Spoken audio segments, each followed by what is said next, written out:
नमस्कार। आज हम बात करेंगे अनुवाद की प्रक्रिया एवं प्रविधि के भाग 3 पर।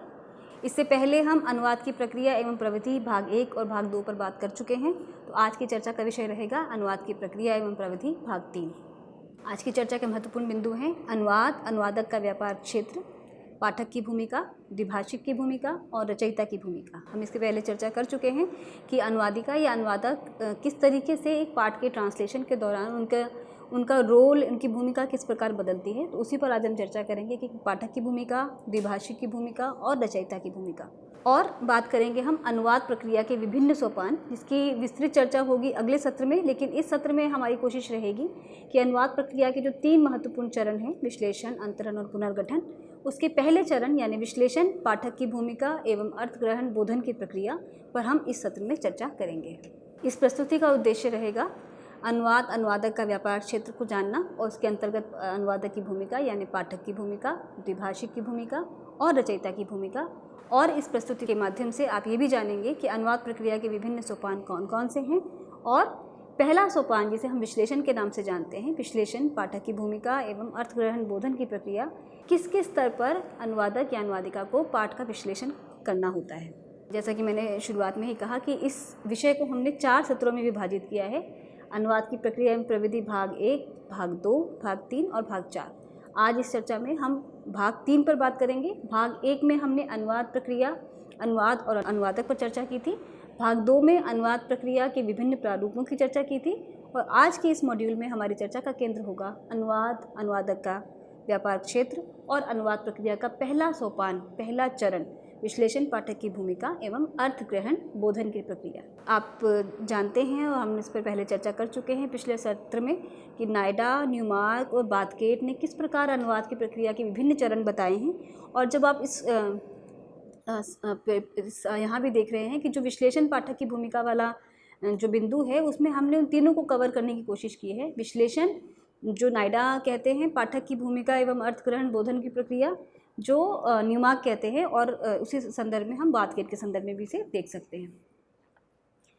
आप पिछले 2 सत्रों से आपने इस बात का अंदाज़ा लगाया होगा कि एक अनुवादिका या अनुवादक की अनुवाद के दौरान क्या भूमिका होती है। हम देखते हैं कि एक अनुवादक को जब वे किसी पाठ का अनुवाद कर रहे होते हैं या कोई पाठ उनके सामने अनुवाद के लिए आता है, तब उनकी भूमिका लगातार बदलती है। किस तरह बदलती है, इसे भी देखा जाना आवश्यक है। और जैसा कि मैंने पहले भी इस पर चर्चा की थी कि जब कोई पाठ अनुदित होकर हमारे सामने आता है या एक अनुदित पाठ के पाठक हम होते हैं या अनुदित रचना के हम दृष्टा होते हैं, दर्शक होते हैं, तो हम नहीं जान रहे होते कि उसके पीछे की जो प्रक्रिया थी वह कितनी जटिल थी और किस तरीके से उस प्रक्रिया के दौरान अनुवाद किया गया होगा और वह अनुदित होकर किन किन सोपानों से गुजरकर अपने लक्ष्य पाठक या लक्ष्य दृष्टा या लक्ष्य श्रोता वर्ग तक पहुंची होगी। ये प्रक्रिया हम नहीं समझ पाते क्योंकि हमारे सामने एक फाइनल टेक्स्ट या फाइनल प्रोडक्ट होता है जिसका कि हम एक मूल रचना की तरह आनंद ले रहे होते हैं। तो हमें उस पूरी जो मूल रचना या जिसे कहा जाए कि फाइनल प्रोडक्ट के रूप में जो रचना हमारे सामने, अनुदित रचना जो हमारे सामने है, हमें उसकी पृष्ठभूमि में झांक कर देखना है यहाँ कि अनुवादिका या अनुवादक की भूमिका उसमें क्या होती है और अनुवाद यानी अनुदित रचना और अनुवादक के बीच का क्या तारतम्य होता है। वो प्रक्रिया क्या है जिसके माध्यम से एक रचना अनुदित होकर हम तक पहुंचती है और उसका हम एक नई भाषा में, एक नए समाज में, एक नई संस्कृति में बैठकर उसका हम आनंद ले रहे होते हैं। तो आज हम इसी पर जिक्र करेंगे कि अनुवाद और अनुवादक का व्यापार क्षेत्र क्या है। अनुवादक को अनुवाद प्रक्रिया से संबंधित द्विभाषिक संप्रेषण व्यापार से गुजरते हुए दोहरी भूमिका का निर्वाह करना होता है। हमने सत्र 2 में भी इस पर बात की थी। आज इसमें थोड़ी सी और विस्तार से हम चर्चा करने की कोशिश करेंगे। स्रोत भाषा के पाठ के पाठक की भूमिका और लक्ष्य भाषा के पाठ के लेखक की भूमिका। तो ये एक साथ 2 भूमिकाएं एक अनुवादिका या अनुवादक को निभानी होती हैं जब वे किसी रचना को अनुवाद के से पहले या अनुवाद के प्रक्रिया के क्रम में जब उससे का पाठ अध्ययन कर रहे होते हैं, तब वे एक तरह से उनसे अपेक्षा होती है कि वे एक मूल पाठ के पाठक के रूप में उसका आनंद लें। यानी वो उसको इतना आत्मसात करें कि जब वे अनुवाद करें तो अनुवाद करते समय उसकी विश्लेषण की प्रक्रिया या उसके अंतरण की प्रक्रिया में वो पाठ उन्हें इतना अपना लगने लगे कि अनुवाद करने में उन्हें उस पाठ की समझ को लेकर कोई दिक्कत ना आए। पाठक के रूप में मूल लेखक और लेखक के रूप में अनुदित पाठ के पाठक से तादात्म्य स्थापित करना, ये भी उसी का अनुवादक का ही दायित्व है कि वे केवल किसी खास भाषा या किसी एक भाषा के प्रति अपनी फाइडेलिटी या निष्ठा ना दिखाकर वे पाठ के प्रति ज़्यादा निष्ठावान हो, क्योंकि अगर हम किसी एक या मूल भाषा या लक्ष्य भाषा के प्रति जब हम एकांतिक होकर या हम उसके प्रति ज़्यादा निष्ठा दिखाकर जब किसी पाठ का अनुवाद करते हैं तो वहीं से अनुवाद की राजनीति का प्रवेश होता है, जिसके अंतर्गत हमें जानते हैं कि जब अनुवादक या अनुवादिका या कहा जाए अनुवाद एजेंसियाँ, प्रकाशन संस्थाएं जब किसी एक भाषा के प्रति अतिरिक्त किस्म का लगाव या निष्ठा दिखाते हैं, तब उसमें पाठ में विचलन होने की संभावना होती है, मैनिपुलेशन की संभावना होती है। तो यहाँ एक अच्छे अनुवाद के लिए आवश्यक है कि अनुवादिका या अनुवादक पाठक के रूप में मूल लेखक और लेखक के रूप में अनुदित पाठ के पाठक से तादात्म्य स्थापित करने का काम करें, यानी वो एक फेयर रोल प्ले करने की कोशिश करें जिसके माध्यम से एक बेहतर अनुवाद हो सके। और तीसरा है पाठक यानी अनुवादक के रूप में स्रोत भाषा के पाठ के भाषिक विधान और उसके संस्कार तथा लेखक के रूप में लक्ष्य भाषा के पाठ की सृजनात्मक कौशल का पर्याप्त ज्ञान रखना आवश्यक होता है। तो जब हम अनुवादक से अपेक्षा करते हैं तो पाठ के अध्ययन के बाद ये भी उनसे अपेक्षा रहती है कि वो उस भाषा के भाषिक विधान के बारे में भी उनकी समझ ठीक हो, उसके सामाजिक सांस्कृतिक पृष्ठभूमि के बारे में वे बेहतर जानते हों, और जब वे उसका अनुवाद लक्ष्य पाठ में या लक्ष्य भाषा में जब वे कर रहे होते हैं तब उस लक्ष्य भाषा पाठ का कि समाज का जो सृजनात्मक कौशल है या उसकी जो सृजनात्मक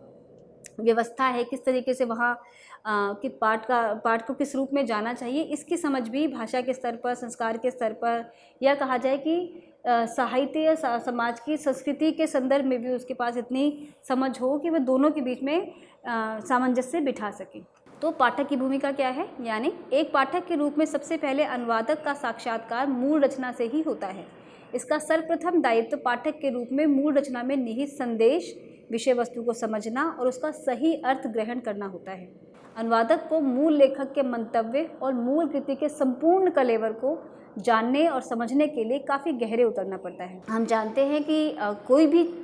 भी पाठ, चाहे वह ज्ञानात्मक साहित्य हो या सृजनात्मक साहित्य हो, उसके दो मुख्य भाग होते हैं, एक उसका कथ्य पक्ष और एक उसका शिल्प पक्ष या उसका भाषा पक्ष। जो उसका कथ्य पक्ष है जिसके माध्यम से जो कंटेंट है वो एक्सप्लेन किया जाता है, और जो उसका जो शिल्प पक्ष है, उसकी जो विधा है या उसकी जो भाषा है, वह वो कलेवर है जिसके अंतर्गत उस संदेश को परोसा जाता है। तो अनुवादिका या अनुवादक से अपेक्षा होती है कि जब वे किसी पाठ को पढ़ें तो उस पाठ को पढ़ते समय जब वे पाठक के रूप में उसे समझ रहे हैं तो उसके साथ वे न केवल मूल रचना के कथ्य को ही ग्रहण करें, बल्कि उसका जो शिल्प है, उसका जो कलेवर है, बाहरी कलेवर है, उसके बारे में भी उनकी समझ ठीक हो और उसके बारे उसी को पढ़ते हुए वो पूरे अर्थ को ग्रहण करें, कथ्य के आधार पर भी और शिल्प के आधार पर भी। मूल लेखक और कृति के प्रति अपनी निष्ठा को सहेजना और संवारना पड़ता है। एक पाठक के रूप में पहले मूल पाठ के लेखक की रचना को आत्मसात करते हैं अनुवादक, उसके सामाजिक, सांस्कृतिक या किसी अन्य पृष्ठभूमि से स्वयं को जोड़ते हैं और स्वयं पाठक बनकर संप्रेष्य पाठ की उपयुक्तता को जांचते और परखते हैं। जब कोई अनुवाद बहुत ही तटस्थ या एक निष्पक्ष उद्देश्य से किया जाता है, तब एक अनुवादिका या अनुवादक से ये अपेक्षा होती है, या कहा जाए कि अनुवाद की प्रक्रिया के अंतर्गत अनुवादिका या अनुवादक दोनों भाषाओं के प्रति न केवल उनका सम्मान होता है, बल्कि जब इस पाठ का अध्ययन भी कर रहे होते हैं तब उनके अंदर एक मानसिक प्रक्रिया चलती है कि इस पाठ को अपनी भाषा में या लक्ष्य भाषा में किस तरह पुनर्स्थापित किया जाए। तो इस प्रक्रिया के अंतर्गत जब अनुवादिका या अनुवादक मूल रचना को पढ़ते हैं तो मूल रचना को पढ़ने की उस प्रक्रिया के अंतर्गत ही वे ये भी समझते जाते हैं कि इसको किस तरीके से अन्य भाषा में या लक्ष्य भाषा में सहेजना होगा या उसे संवारना होगा, और जो निष्ठा है अनुवाद के पाठ के प्रति वह किसके साथ होगी, यानी कि उनसे ये अपेक्षा की जाती है कि उनकी निष्ठा पाठ के प्रति हो, ना कि केवल भाषा या किसी खास संस्कृति के प्रति। तो हम यहाँ द्विभाषी की भूमिका की बात करेंगे, जहाँ अनुवादक किसी रचना को पढ़ने के बाद जब वो दोनों भाषाओं की ज्ञाता के रूप में उस पाठ को का अंतरण करते हैं, दूसरी भाषा में उसका भाषांतरण करते हैं, मूल रचना के पाठक की भूमिका निभाने और उसके संदेश का सही अर्थ ग्रहण करने के बाद अनुवादक लेखक द्विभाषी की भूमिका निभाते हैं और संदेश का लक्ष्य भाषा में भाषांतरण करते हैं।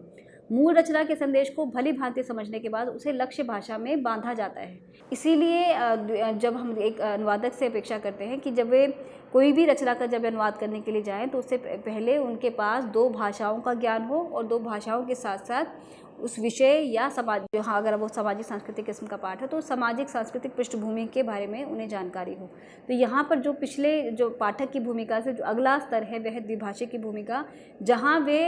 अनुवाद प्रक्रिया के तहत अगर बात करें तो भाषांतरण का काम करते हैं, जिसके अंतर्गत एक भाषा के पाठ को दूसरी भाषा में पुनर्स्थापित या पुनर्सृजित किया जाता है। और फिर है रचयिता की भूमिका, जो द्विभाषिक से अगला स्तर है, इस स्तर पर भी कि जब हम किसी 2 भाषाओं के बीच में जब अनुवाद करते हैं तो केवल अनुवाद कर देना मात्र ही अनुवादक का काम नहीं होता, अपितु उसे जिस नई भाषा या जिस लक्ष्य भाषा या जिस खास समाज के लिए हम उसे ले जा रहे हैं उसमें वे उसे इस तरीके से पुनर्प्रस्तुत करें कि वे मूल रचना सा आस्वाद दें, यानी कि जब उसे पढ़ा जाए तो उसमें इतना आनंद हो कि पढ़ते हुए वे हमें इस बात का एहसास कराए कि जैसा कि आनंद मूल रचना को पढ़कर लिया जाता है। तो यहाँ पर अनुवादक की भूमिका रचयिता की भूमिका हो जाती है, जहाँ वे मूल के प्रति मूल के पाठ का अनुवाद करते समय और लक्ष्य में उसे पुनर्स्थापित करते समय एक महत्वपूर्ण और सृजनात्मक भूमिका में होते हैं। उन्हें अनुदित पाठ को अनेक स्तरों पर विभिन्न कसौटियों से जांचना परखना पड़ता है। लक्ष्य भाषा की प्रकृति को ध्यान में रखते हुए स्रोत भाषा की सामग्री को प्रस्तुत किया जाता है। इस प्रक्रिया में अनुदित पाठ को पाठक के लिए सहज, स्पष्ट एवं बोधगम्य बनाना होता है। तो तीनों ही तत्व महत्वपूर्ण हैं कि वह पाठ अर्थ की दृष्टि से स्पष्ट भी हो, पढ़ने में सहज भी हो, लेकिन साथ ही उतना ही बोधगम्य भी हो जितना कि वह मूल में था। अब हम बात करेंगे अनुवाद प्रक्रिया के जो 3 महत्वपूर्ण सोपान हैं, जिसका जिक्र नायडा ने अपने चिंतन में किया है, विश्लेषण, अंतरण और पुनर्गठन। और जब हम अनुवाद प्रक्रिया के विभिन्न सोपानों की बात कर रहे हैं तो हमारी कोशिश है कि हम जो अपने 3 महत्वपूर्ण चिंतक, जिनका कि हमने अनुवाद प्रक्रिया के दौरान हमने जिन 3 महत्वपूर्ण चिंतकों की चर्चा की थी, नायडा, न्यूमार्क और बाथगेट, हम उनके द्वारा सुझाए गए जो अनुवाद प्रक्रिया के विविध सोपान हैं उन्हें समेटते हुए अनुवाद प्रक्रिया के विभिन्न सोपानों के संदर्भ में बात करेंगे। तो ये 3 महत्वपूर्ण सोपान हैं, विश्लेषण, पाठक की भूमिका एवं अर्थ ग्रहण और बोधन की प्रक्रिया। दूसरा है अंतरण, द्विभाषिक की भूमिका। प्रतीकांतरण सिद्धांत में अगर आपको याद हो तो हमने पाठक, द्विभाषिक और रचयिता के बारे में पढ़ा था। अंतरण, द्विभाषिक की भूमिका एवं अर्थांतरण, संक्रमण की प्रक्रिया। और तीसरा पुनर्गठन, यानी रचयिता की भूमिका एवं अर्थ संप्रेषण या अभिव्यक्ति की प्रक्रिया। तो आप देख सकते हैं कि न्यूमार्क ने जो अभिव्यक्तिकरण और बोधन की प्रक्रिया को जो जिक्र किया था उसी संदर्भ में हम इसे यहाँ स्पष्ट करने की कोशिश करेंगे। और बाथगेट ने भी जिस चिंतन अपने 7 सोपानों की बात की थी उसमें से पुनरीक्षण या पर्यालोचन का हमने यहाँ जिक्र नहीं किया है, क्योंकि वे अनुवाद प्रक्रिया से कहा जा सकता है कि अनुवादक के स्तर पर वो थोड़ी बाहर की प्रक्रिया है, लेकिन उसके जो अन्य सोपान हैं उन्हें हम इनके संदर्भ में समझने की कोशिश करेंगे। इस सत्र में हमारी चर्चा विश्लेषण, पाठक की भूमिका व अर्थग्रहण, बोधन की प्रक्रिया तक सीमित है। अगले सत्र में हम इसके अन्य 2 सोपान, अंतरण, द्विभाषिक की भूमिका एवं अर्थांतरण, संक्रमण की प्रक्रिया, और दूसरा यानी तीसरा पुनर्गठन, रचयिता की भूमिका एवं अर्थ संप्रेषण या अभिव्यक्ति की प्रक्रिया, इन 2 बिंदुओं पर अगले सत्र में चर्चा की जाएगी। तो आइए जानते हैं विश्लेषण, पाठक की भूमिका एवं अर्थ ग्रहण, बोधन की प्रक्रिया। जैसा मैंने कहा कि नायडा का जो चिंतन है अनुवाद प्रक्रिया को लेकर, वह मूलतः उस प्रक्रिया के अंतर्गत विश्लेषण की प्रक्रिया में व्याकरणिक या भाषागत स्तर पर ही अधिक बात करते हैं। भाषा के आधार पर वो उसका जो वर्गीकरण करते हैं कि वे भाषा के आधार पर कहाँ कहाँ अनुवादिका या अनुवादक से अपेक्षा होती है कि वे किन किन स्तरों पर भाषा का अध्ययन करें और भाषा के अध्ययन के दौरान वो किन किन तत्वों पर ध्यान दें कि जब पाठ का विश्लेषण किया जाए तो वो कौन कौन से प्रमुख बिंदु हैं भाषा के आधार पर जिनका कि अध्ययन किया जाना ज़रूरी है, विश्लेषण किया जाना ज़रूरी है, ताकि उसका सही अंतरण किया जा सके। तो हम देखते हैं कि भाषा के स्तर पर जो उन्होंने विभिन्न चिंतकों ने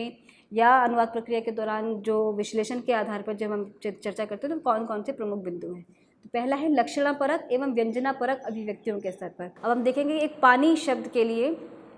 कितने उसके अर्थ छवियाँ हो सकती हैं। पहला आप उदाहरण के रूप में देखें, पानी पानी होना, पानी लगना, हुक्का पानी, हवा पानी, आँख का पानी। यहाँ सभी जगह पानी का जो मीनिंग है, जो जिसको हम जल कहते हैं, उससे अलग उसका अर्थ है। पानी पानी होना यानी शर्मिंदा होना, पानी लगना यानी कहीं का हवा पानी या माहौल सूट कर जाना, हुक्का पानी यानी उसका सामाजिक संबंध की बात हम कर रहे हैं, आँख का पानी यानी जब किसी के शर्म या लिहाज की बात जिसका जिक्र कहते हैं, आँख का पानी यानी इज्जत की बात करना। तो हम देखते हैं कि अगर अनुवादिका या अनुवादक के पास उस भाषा के साथ साथ उसकी सामाजिक सांस्कृतिक परिवेश की समझ नहीं है, उनकी शब्द प्रयुक्तियों की अगर उन्हें समझ नहीं है, तो अनुवाद बेहतर अनुवाद नहीं हो पाएगा। तो पानी का अनुवाद केवल जल देख देने से या वाटर देख देने से उसका ट्रांसलेशन नहीं होगा। ये समझना होगा कि अनुवाद में अनुवादिका मूल पाठ में रचनाकार ने कहना क्या चाहा है। तो हम देखते हैं कि पानी का अर्थ किस तरीके से बदलता है। यही किसी भाषा की लक्षणापरक और व्यंजनापरक अभिव्यक्तियों की पहचान है कि किस तरीके से एक ही शब्द की अर्थ छवियाँ अलग अलग पाठ में कैसे बदलती हैं। भाषा के स्तर पर जो विश्लेषण हम कर रहे हैं उसमें हम सामाजिक सांस्कृतिक अभिव्यक्तियों के स्तर पर हमने जैसे कहा कि हम चर्चा करेंगे सामाजिक सांस्कृतिक अभिव्यक्तियाँ, यानी ऐसी भाषा, ऐसी प्रयुक्तियाँ जो हमारे समाज की से निकलती हैं। और जब भी मैंने पिछली बार भी मैंने कहा था, जब हम नायडा द्वारा डीप स्ट्रक्चर और सरफेस स्ट्रक्चर की बात कर रहे थे भाषा के, तो जो भाषा का जो अभ्यंतर और बाह्य संरचना है,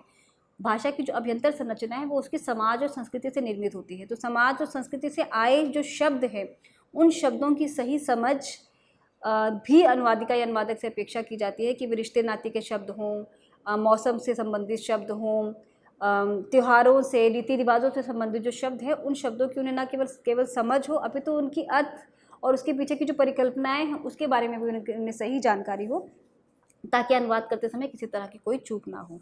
मुहावरों के स्तर पर, अलंकारों के स्तर पर और समान शब्दावली के स्तर पर। मुहावरों के स्तर पर हम विस्तार से बात करेंगे। अलंकारों के स्तर पर अगर मैं कहूँ तो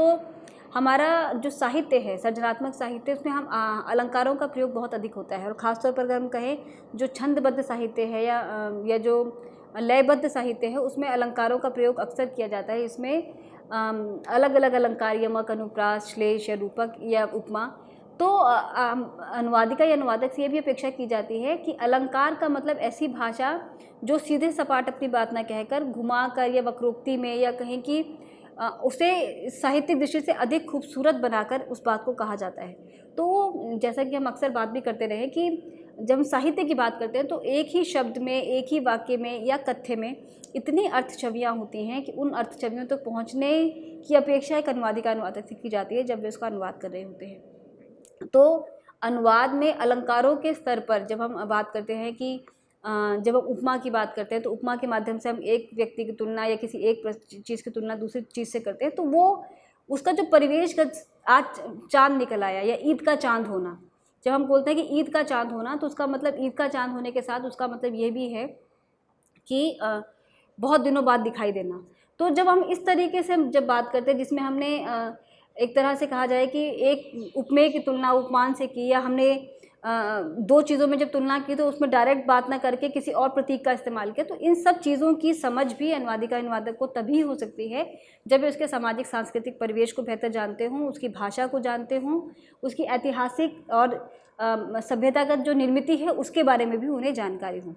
मुहावरों के स्तर पर अगर हम बात करें तो मुहावरे तो मूलतः हमारी समझ, हमारे समाज और हमारी संस्कृति का ही एक तरह से आउटपुट है या उसका प्रमाण है। अगर हम यहाँ उदाहरण के रूप में देखें तो मैंने यहाँ दो मुहावरे लिए हैं, मेरा दिल बाग बाग हो गया और दूसरा है अब अपनी लड़की के हाथ पीले कर दो। ये दोनों ही वाक्य अगर इनका हम शाब्दिक अर्थ देखें तो शाब्दिक अर्थ के हिसाब से अनुवाद होगा my heart became garden garden, जो हम लोग अक्सर मजाक में इसका ऐसा अनुवाद करते हैं। और दूसरा अब अपनी लड़की के हाथ पीले कर दो, now make your girls hands yellow. तो यहाँ हम जो कहना चाह रहे हैं लड़की के हाथ पीले कर दो, तो हम जानते हैं कि हमारे यहाँ विवाह में लड़की के हाथ पर हल्दी लगाई जाती है, उसे विवाह से पूर्व उसको हल्दी लगाया जाता है। तो यहाँ हाथ पीले कर दो का संदर्भ शादी करने से है, उसका विवाह करने से है। तो जब इसका हम लिटरल ट्रांसलेशन कर देंगे तो बात स्पष्ट नहीं हो पाएगी। ज़रूरी है कि हम ये समझें कि उस समाज में उन मुहावरों का अर्थ क्या है और वो मुहावरे किस तरह उनकी संस्कृति, उनकी मान्यताओं, उनकी आस्थाओं, उनकी धार्मिक वृत्तियों और उनके रीति रिवाजों का दर्पण है। तो उसे समझते हुए ही उसका अनुवाद हो पाएगा। तो जब मेरा दिल बाग बाग हो गया का अनुवाद हम अंग्रेजी में करेंगे तो आई फेल्ट एक्सट्रीमली हैप्पी, और अब अपनी लड़की के हाथ पीले कर दो तो उसका अर्थ होगा now get your daughter married. तो यहाँ एक तरह से हमने उसके भाव का अनुवाद किया है, तभी आप उसके अर्थ छवि तक पहुँच सकते हैं। उसी तरह अनेकार्थी भाषिक संरचनाओं के स्तर पर भी जब अनुवाद किया जाता है तब ये समझना बहुत ज़रूरी होता है कि किसी वाक्य में जो शब्द आ रहा है उसका अर्थ जो हमें समझ में आ रहा है वही है या उसके पीछे कोई और अर्थ भी छिपा है। जैसे हम देखेंगे जो यह अंडरलाइन शब्द है हाथ, इसका अर्थ बदल रहा है। In fact he is an old hand, उसका हाथ पुराना है, या इसका अर्थ होगा कि वह एक अनुभवी आदमी है। We need an extra hand in this office, हमें अधिक मदद की ज़रूरत है, सहायता की ज़रूरत है, या हमें एक ऐसे व्यक्ति की ज़रूरत है जो हमारे काम में हाथ बटा सके। तो इस तरीके से हमें देखना होगा कि जो हैंड की जो अर्थ है वो किस तरीके से बदल जा रहे हैं। अगले सेंटेंस में हैंड का मतलब हो जा रहा है application should be written in legible hand, और अगला है the university is just at hand. तो यहाँ इसका मतलब नज़दीक है और पास है के संदर्भ में है। He has no hand in this dispute, उसका कोई भूमिका नहीं, उसका कोई रोल नहीं है, उसका कोई हाथ नहीं है। तो यहाँ जो हैंड है जिसका मीनिंग हमारी संकुचित बुद्धि या हमारी संकुचित समझ जो समझती है, उसके अलावा उसकी बहुत सारी अर्थ छवियाँ हैं जो हम यहाँ देख पा रहे हैं। He has injured his left hand, उसके बाएँ हाथ में चोट लग गई। He is the right hand of the minister, यहाँ इसका अर्थ उसका, जब हम कहते हैं किसी को ये तो दायां हाथ, तो दायां हाथ का मतलब होता है वह हाथ जो हमारी कह सकते हैं भारतीय समाज में ये माना जाता है कि दायां हाथ बाएं की तुलना में ज़्यादा मजबूत होता है, ज़्यादा कर्मशील होता है, ज़्यादा काम करता है। तो जब हम कहते हैं he is the right hand, या वो तो उसका दायां हाथ है, तो उसका मतलब कि वो बहुत मजबूत स्थिति में है। तो इस तरीके से ये हैंड की अर्थ छवियाँ बदल जा रही हैं, और इस संदर्भ में यहाँ किस प्रकार ये अनेकार्थी हो जा रहा है कि अलग अलग संदर्भ में इसका अर्थ बदल रहा है। इसी तरह अनुवादक से अपेक्षा की जाती है कि जब वे किसी पाठ का अनुवाद करें तो अनुवाद करते समय उसकी अभिधात्मक स्तर पर जब हम भाषा शब्द शक्तियों की बात करते हैं, अभिधा, लक्षण और व्यंजना, तो अनुवाद करते समय इस तरह के पाठ का जहाँ की भाषा ट्विस्टी है, जहाँ की मुहावरेगत भाषा का प्रयोग हो रहा है, सामाजिक सांस्कृतिक शब्दों का प्रयोग हो रहा है, या इस तरह का भाषा है जो आपकी समाज और संस्कृति का एक तरह से प्रतिबिंब है, तब ऐसी स्थिति में अनुवादक से अपेक्षा होती है कि जब वे अनुवाद करें तो न केवल उसके बाह्य स्ट्रक्चर जिसका जिक्र नायडा करते हैं, न केवल उसे समझे, अभी तो उसके डीप स्ट्रक्चर यानी कि जो भाषा की जो निर्मिति है समाज के भीतर, उसे भी समझे और उसे समझते हुए अनुवाद की बात करें। पर्यायवाची शब्दों के स्तर पर भी हम देखते हैं कि इस तरह की बहुत सारी समस्याएं आती हैं। हम देखेंगे यहाँ जो हमने बोल्ड लेटर्स हैं उसमें एक शब्द का, जैसे हवा के लिए हम देखते हैं, वायु के लिए हम देखते हैं, तो हमें अंग्रेजी में विंड और एयर शब्द मिलेंगे। लेकिन हमें ये देखना होगा कि हमें जब इसका अनुवाद करना है तो इस सेंटेंस में जो ऊपर का सेंटेंस है, wind pollution is the main problem होगा या air pollution is the main problem होगा। तो अगर इस तरह से हम गलत पर्यायों का प्रयोग कर लेते हैं तो भी अनुवाद हमारा कहीं ना कहीं विचलित होता है और अर्थ का अनर्थ होने की संभावना है, या कह सकते हैं कि अर्थ पूरी तरह से संप्रेषित ही नहीं होगा, या पाठ कई बार हास्यास्पद भी बन जाएगा। तो wind pollution is the main problem की जगह यहाँ होना चाहिए air pollution is the main problem. Strong airs are predicted tomorrow, कल तेज़ हवाएं चलने की संभावना है, तो स्ट्रॉन्ग एयर्स नहीं होगा, स्ट्रॉन्ग विंड होगा। तो हमें ये समझना होगा कि कौन सा पर्याय कौन सी जगह पे सही होगा। I look a bird on the tree, I see a bird on the tree, see at the black board, look at the black board. तो ये लुक और सी देखना के ही अर्थ हैं, लेकिन इसके जो पर्याय हैं, इन पर्यायों के बीच में भी रत्ती भर जो अंतर है, या जो बहुत बारीक सा जो सूक्ष्म अंतर है, उसे समझे जाने की ज़रूरत है। तभी आप एक नई भाषा में या एक लक्ष्य भाषा में एक नए पाठक वर्ग को एक नया पाठ जब प्रस्तुत करते हैं, तो एक अनुवादक होने के नाते आपसे अपेक्षा होती है कि आप उस भाषा के सही जानकार हों, तभी आप उसे तरीके से उसका अनुवाद कर सकेंगे। Airtel has offered cheaper chatter value, not chatter value should be, Airtel has offered cheaper chat value, cheaper talk value. और अगला है the lady is really a talk box, talk box ना होकर यहाँ चैटर बॉक्स होगा। तो हम ये देखते हैं कि एक ही बोलने के लिए हम जब शब्द का जब उसका अनुवाद किया तो चैट, चैटर और टॉक हमें मिलता है, लेकिन हमें समझना होगा कि कहाँ इसके अंदर केवल उसका विधात्मक अर्थ लेना है और कहाँ उसको व्यंजना परक। जैसे हम किसी को चैटर बॉक्स बोलते हैं, तो हम जब उसको चैटर बॉक्स बोलते हैं तो उसमें कहीं उसकी भी व्यंजना होती है, अर्थ की व्यंजना की छवि होती है। जब हम किसी पर थोड़ा सा तंज कस रहे होते हैं, तो हमें ये समझना होगा कि जो पर्याय एक शब्द के स्थान पर दिए जा रहे हैं, उन पर्यायों का अलग अलग संदर्भों में किस तरह सही प्रयोग किया जाए, नहीं तो न केवल अर्थ का अनर्थ होगा, कई बार अर्थ संप्रेषण नहीं होगा, कई बार पाठ हास्यास्पद बन जाएगा, और कई बार वो एक खराब अनुवाद का उदाहरण साबित होगा। भाषा के स्तर पर जैसे हमने अलग अलग चीज़ों का जिक्र किया, ये कुछ और बिंदु हैं। जैसे शब्द क्रम के स्तर पर, पूर्व सर्ग रूपों या प्रपोजिशंस के स्तर पर हिंदी और अंग्रेज़ी की वाक्य व्यवस्था में ये डिफरेंस है कि प्रपोजिशंस किस स्तर पर, या हम हमने हिंदी अंग्रेजी बोला, अन्य भाषाओं के संदर्भ में भी देखा जा सकता है कि जो भाषा की जो विभिन्न इकाइयाँ हैं, प्रीपोजिशंस, आर्टिकल्स आदि, पदबंध, पदक्रम, इन सभी स्तरों पर एक पाठ के अनुवाद के दौरान अनुवादिक या अनुवादिका को भाषा के स्तर पर अलग अलग कोणों से विचार करने की आवश्यकता है। संदिग्धार्थी संरचनाओं के स्तर पर जब कोई शब्द एक से अधिक अर्थ दे रहा हो या उसके अर्थ को लेकर संदेह हो, तब ऐसे स्तर पर भी अनुवादिका या अनुवादक से अपेक्षा की जाती है कि उसे सही तरीके से समझे। जैसे हम किसी से कहें कि चांद निकल आया है, तो यहाँ इसके दो अर्थ हो सकते हैं। उसने मन भर मिठाई खाई, तो मन भर यानी दिल भर के, और मन भर यानी वजन में मन भर। He planted a foot on his foot, उसके पैर पर पैर रखा या उसके पैर पर पौधा लगा दिया। तो आपको ये इसको समझना होगा कि ये अर्थ के संदर्भ में ये कहाँ जा रहा है। जब हम कहते हैं चांद निकल आया, तो एक उसका सीधा सा मीनिंग है कि आसमान में चांद निकल आया, और जब दूसरा किसी पर व्यंग्य करते हैं तो हम किसी अन्य संदर्भ में भी चांद निकल आएगा। जो कोई खूबसूरत स्त्री अगर आई तो उसके लिए हमने कहा चांद निकल आया, या कोई किसी गंजे व्यक्ति के लिए कहा तो हमने कहा चांद निकल आया। तो किस तरीके से ये संदिग्धार्थी संरचनाओं में अर्थ बदलते हैं, और किस तरह अनुवादिका या अनुवादक को देखने की ज़रूरत है कि जब वे किसी पाठ का अनुवाद करें तो उसके न केवल वाक्य को इकाई माने, अपितु पूरे टेक्स्ट को या उस पूरे कॉन्टेक्स्ट को समझते हुए ये समझने का प्रयास करें कि जब वे अनुवाद करें तो किस वाक्य का, किस मुहावरे का, किस शब्द का अनुवाद किस तरह से अलग अलग संदर्भों में बदल जाता है। कर्तवाच्य और कर्मवाच्य के स्तर पर हम देखें अगर, तो जैसे मैंने यहाँ उदाहरण भी दिया है कि मोहन ने गाना नहीं गाया और मोहन से गाना नहीं गाया गया। इन दोनों में हम देखते हैं कि एक में कर्ता प्रधान है और दूसरे में कर्म प्रधान है। अगर हम अनुवाद करते समय इस क्रम व्यवस्था को ध्यान में ना रखें, जो इसका वाच्य जो जिस तरीके से इसको प्रस्तुत किया गया, अगर उसे हम ध्यान ना रखें तो भी अर्थ में परिवर्तन हो सकता है। जैसे कि हम देखते हैं कि हमारी ऑफिशियल लैंग्वेज में, या जब हम सरकारी स्तर के पाठ के अनुवाद के संदर्भ में, या कहीं जब हम ऑफिशियली जब हम कोई पाठ लिखा जाता है तो उसमें कर्ता प्रधान ना होकर वह कर्म प्रधान उसका जो लिखने का तरीका होता है वह उस तरीके से होता है। अगर अनुवादिका या अनुवादक को इन दोनों के बीच में अगर बारीक जो अंतर है उसकी समझ नहीं है, या उसका अनुवाद करते समय उसकी शैली को बदल देते हैं, तब भी अनुवाद प्रभावित हो जाता है। तो इसका भी ध्यान रखे जाने की आवश्यकता है।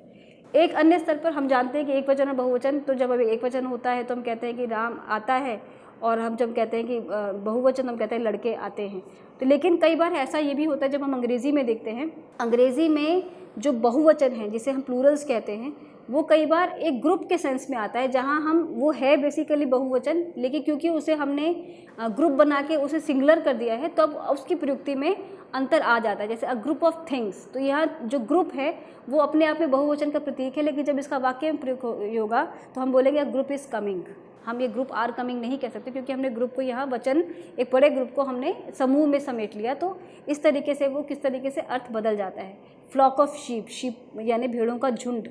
क्राउड ऑफ पीपल, बहुत सारे लोग। ऑडियंस ऑफ स्पेक्टेटर्स, तो किस तरीके से ये जो बहुवचन के प्रतीक जो शब्द है, लेकिन अपनी निर्मिति में ये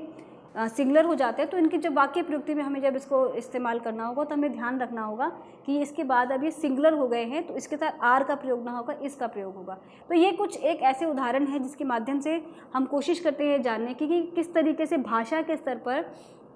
जब विश्लेषण किया जाता है तो अनुवादिका या अनुवादक से अपेक्षा होती है कि वो भाषा को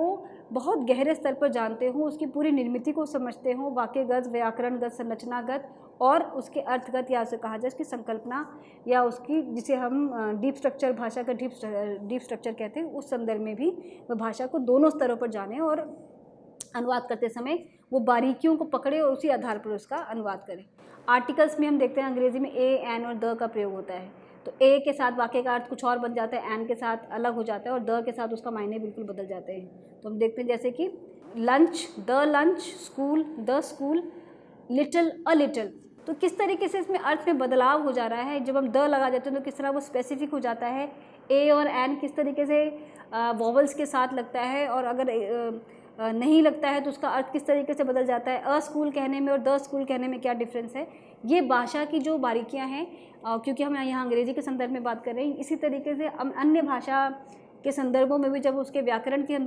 जब हम अध्ययन करते हैं तो हम कोशिश करते हैं ये जानने की कि उन दोनों भाषाओं के अलग अलग स्तरों पर अनुवादिका अनुवादक को पूरी जानकारी हो, और अनुवाद करते समय न केवल उन बारीकियों को समझे अपितु उसका सही अनुवाद भी कर पाएँ। तो ये सब अपेक्षाएँ एक अनुवादक से होती हैं। दूसरी चीज़ विषय वस्तु के स्तर पर जो सबसे ज़्यादा महत्वपूर्ण हम इसको संदर्भ में देख सकते हैं कि अनुवाद करने के लिए केवल अनुवाद आ जाना मात्र काफ़ी नहीं है, उसके साथ उसकी पृष्ठभूमि, पाठ की पृष्ठभूमि या उसका जो कंटेंट है उसके साथ भी उसका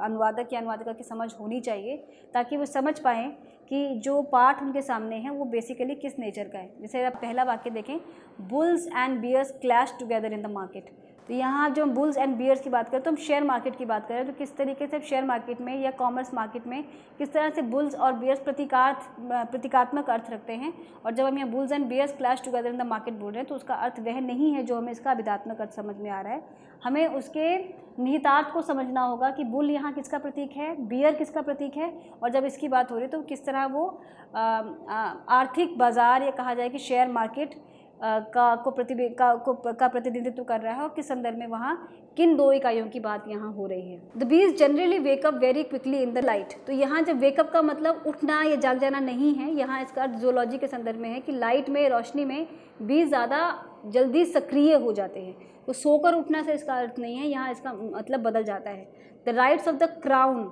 इन ब्रिटेन आर वेल डिफाइंड। तो क्राउन का मतलब जब हम देखते हैं तो हमें मुकुट मिलेगा या ताज मिलेगा, लेकिन यहाँ जो क्राउन का अर्थ है वह राजगद्दी से है या उस विशेष सम्मान से है या उस विशेष पद से है जिसका कि जो केवल क्राउन शब्द से स्पष्ट नहीं हो सकता है। तो जब हम इसका अनुवाद करेंगे तो हमें ध्यान रखना होगा यह क्राउन केवल मुकुट नहीं है, क्राउन का मतलब वो राजगद्दी है या वो पद है जिसका कि यहाँ चर्चा की जा रही है। The culprit appeared in the court. तो कल्प्रिट ने कोर्ट में प्रवेश किया, कल्प्रिट कोर्ट में प्रकट हुआ, उपस्थित हुआ, ये लॉ के हिसाब से। तो इस तरीके से हम देखते हैं कि विषय वस्तु के स्तर पर उसी तरह का तरीके से हम मीडिया के संदर्भ में अगर बात करें तो हम देखते हैं कि मीडिया में जब कोई पाठ लिखा जाता है या कोई जो न्यूज़पेपर्स के जो हेडलाइंस होती हैं वो बहुत अच्छे से वाक्यबद्ध नहीं होती हैं,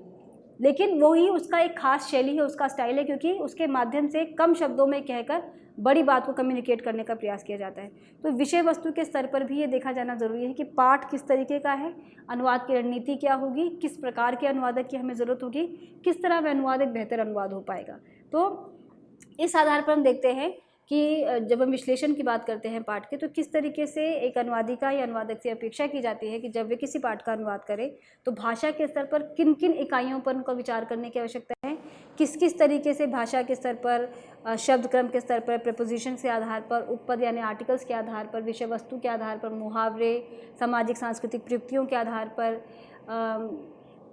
उनकी जो वाक्य व्यवस्था है, वाक्य संरचना है, उसके आधार पर किस तरीके से जब पाठ का विश्लेषण करें तो कितनी बारीकियों से उस पाठ को देखे जाने की आवश्यकता है। तभी जब इन स्तरों पर जब काम होगा तभी एक बेहतर अनुवाद समाज में आ पाएगा या पाठकों के हाथ तक पहुंच पाएगा। तो इसके पीछे की इस जटिल प्रक्रिया की हमने विश्लेषण के अंतर्गत चर्चा की। इसके जो अगले दो बिंदु हैं, अंतरण और पुनर्गठन, जिसकी चर्चा हम अगले सत्र में करेंगे। इस सत्र के लिए इतना ही। धन्यवाद।